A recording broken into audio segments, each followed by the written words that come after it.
Hello students, welcome back. Our today's topic is simple, compound and complex sentences. Here I have written 3 sentences and I am going to explain these example sentences to you. Our first sentence is there, the sun rises. The farmer goes to his field. Second example is there, the sun rises and the farmer goes to his field. And third example is there, when the sun rises, the farmer goes to his field. Let us go towards the first sentence, the sun rises. Here you can notice this sentence, here I have written 2 sentences, A and B, both are written there. Here I want to explain you first part A of the first one, the sun rises. The sun rises. You can notice here the sun is the subject of this part and rises is the main verb. Besides, what's there? The meaning of this part is completed. It has a complete meaning. So you can notice it's a group of words also. It has its own subject. It has its own finite verb. And what is there? It has its complete meaning. That's why it's a main clause. It's an independent clause.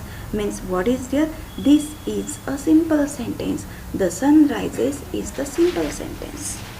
Okay, this is the main clause. Now we will go towards the second part, which is the B part. The farmer goes to his field. The farmer goes to his field. Here the farmer is the subject and goes is the main verb.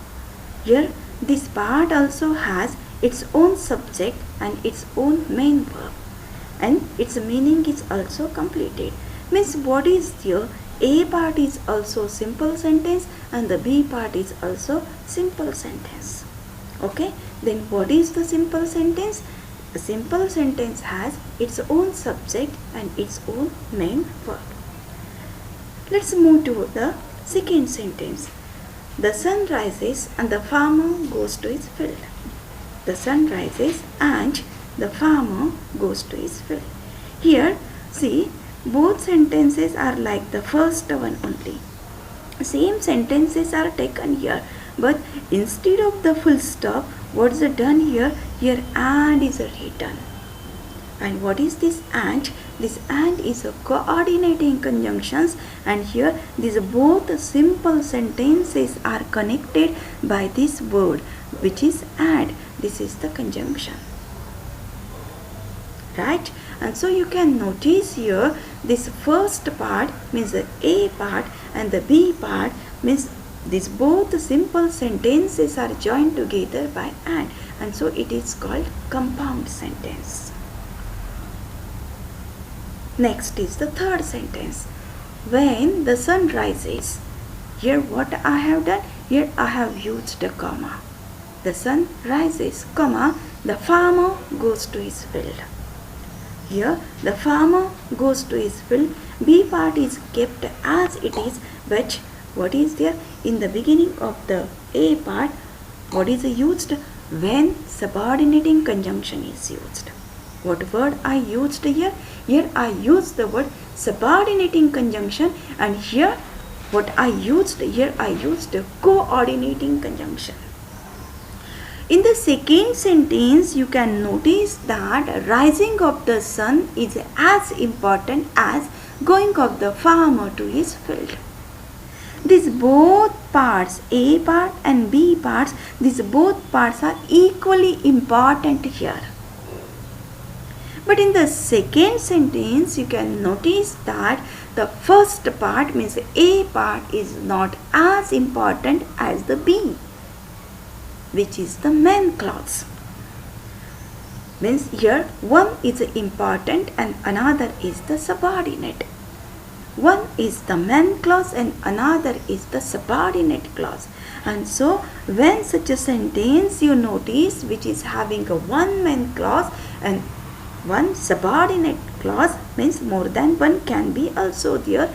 Such a sentence is called what type of sentence? It's called complex sentence. So our first sentence is there, which is having its own subject and own main verb. It's a simple sentence because its meaning is also completed. A part and B part both are completely different. Both are separated from each other, but they are having their own meaning. They have their own subject. They have their own verbs.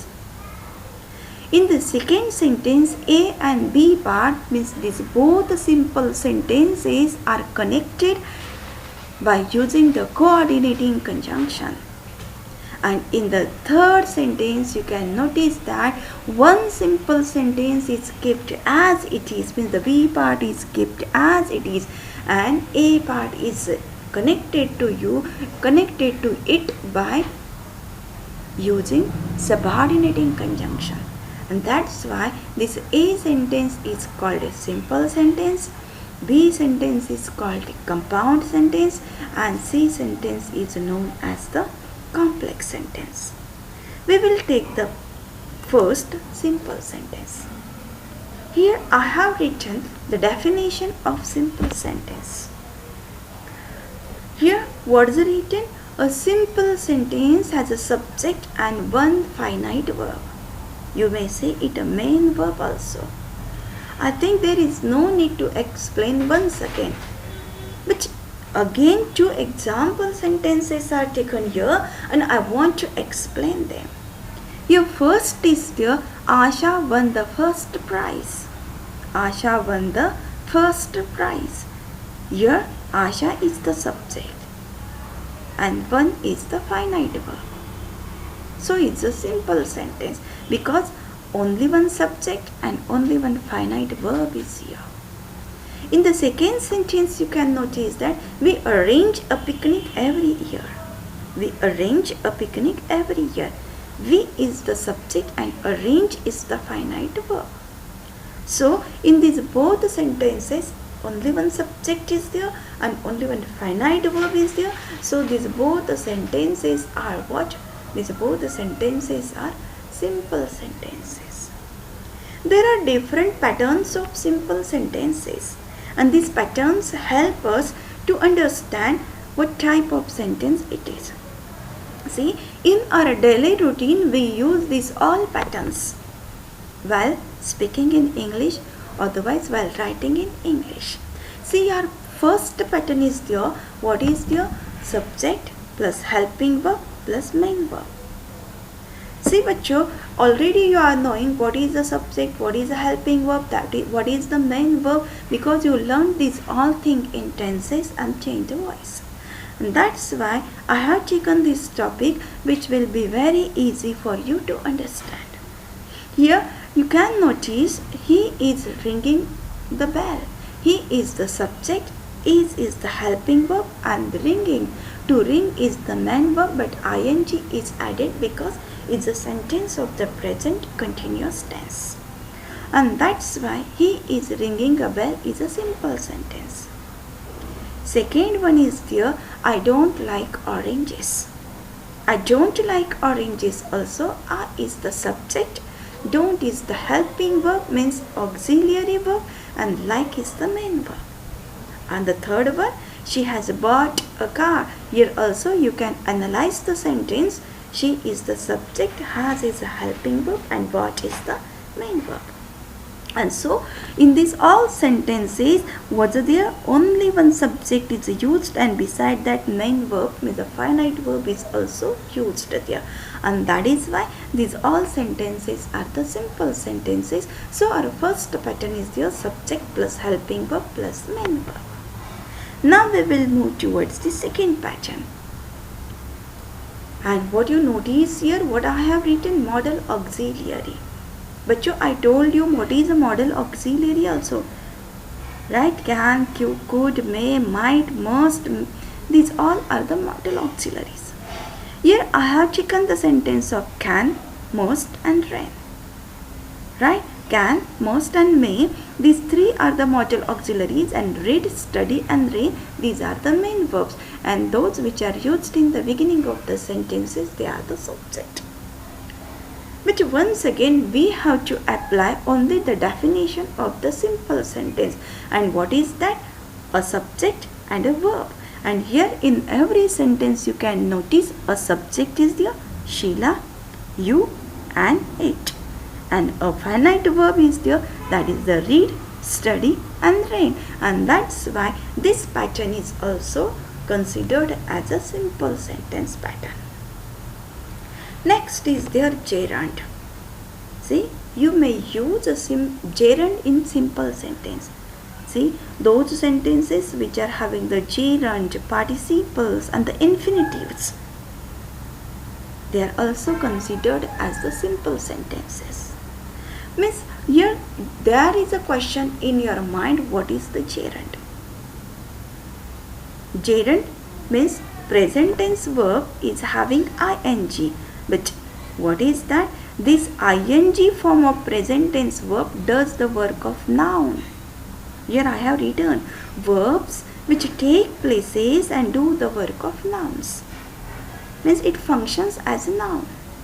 Swimming is a good exercise. Here swimming is used at the place of the subject. Besides, it does the function of noun.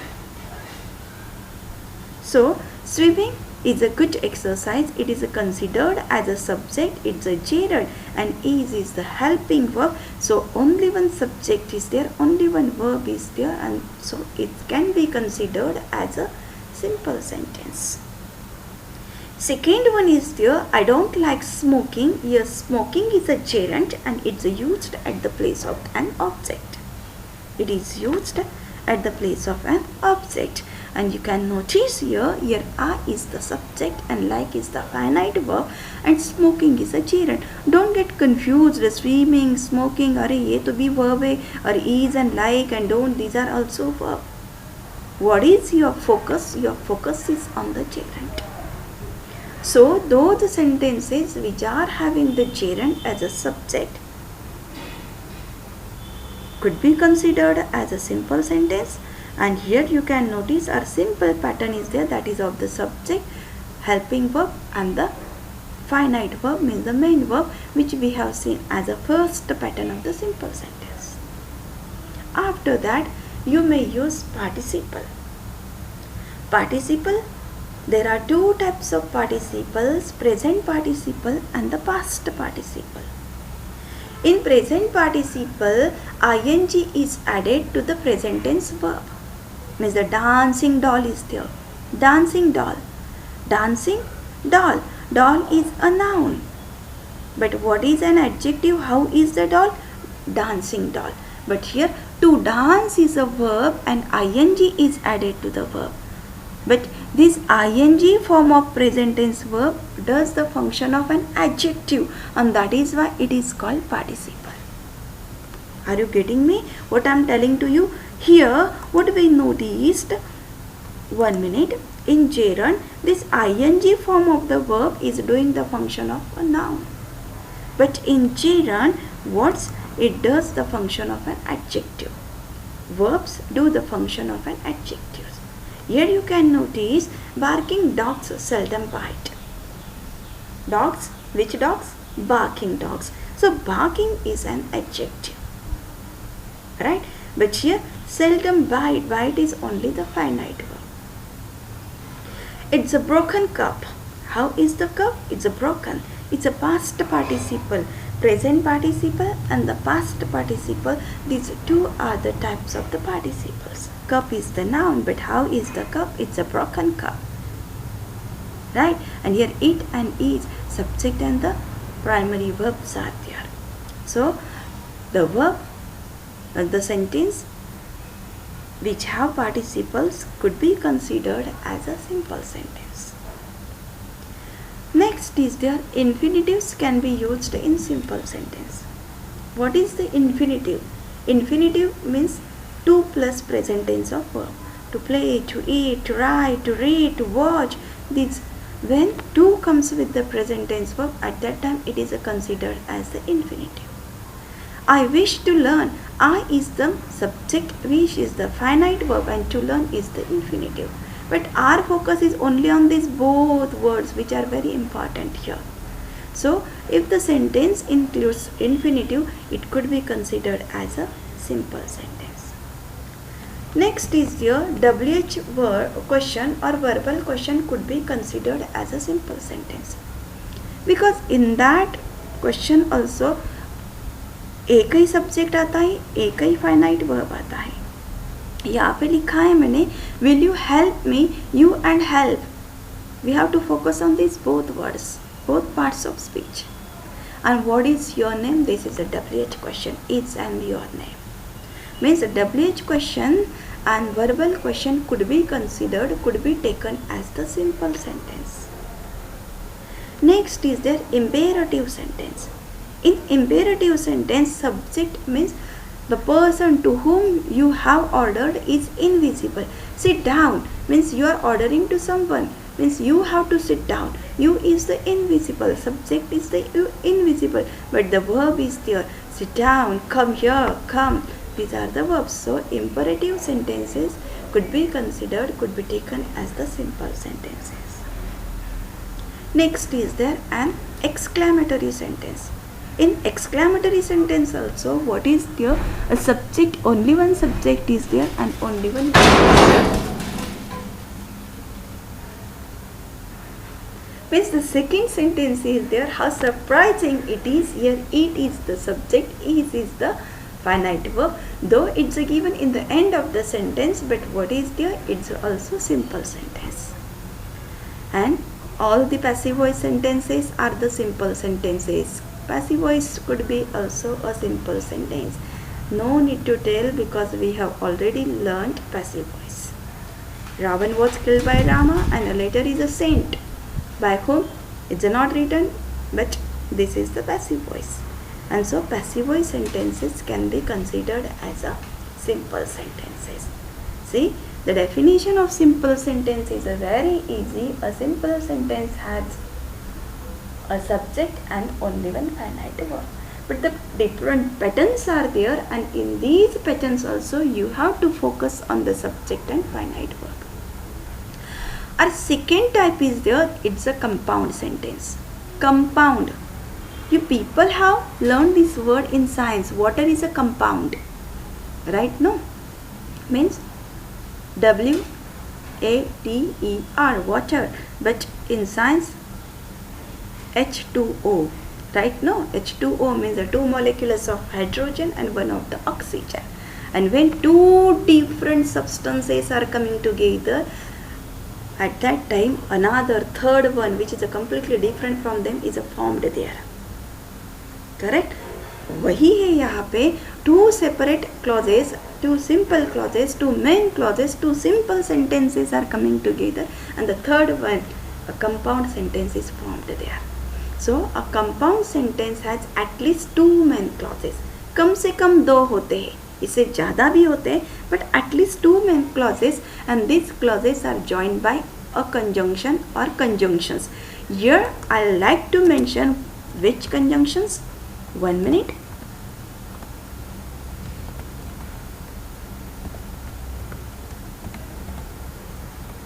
Coordinating conjunctions. Most of the times I use this word fanboys. Right now, in fanboys, initials of all the coordinating conjunctions are taken and very simple word is made there. Why? In order to remember. See, fanboys वैसा ही है. Fanboys में क्या है? Sorry. For, and, nor,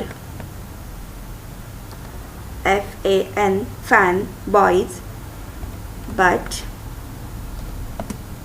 or, yet, so, that is why fanboys. FANBOYS. Understood? Okay. Now see, Veena studied hard and got first class. Veena studied hard. This is the one main clause. She got first class. This is the second main clause, and both are joined by what? Both are joined by and. Work hard or you will repent.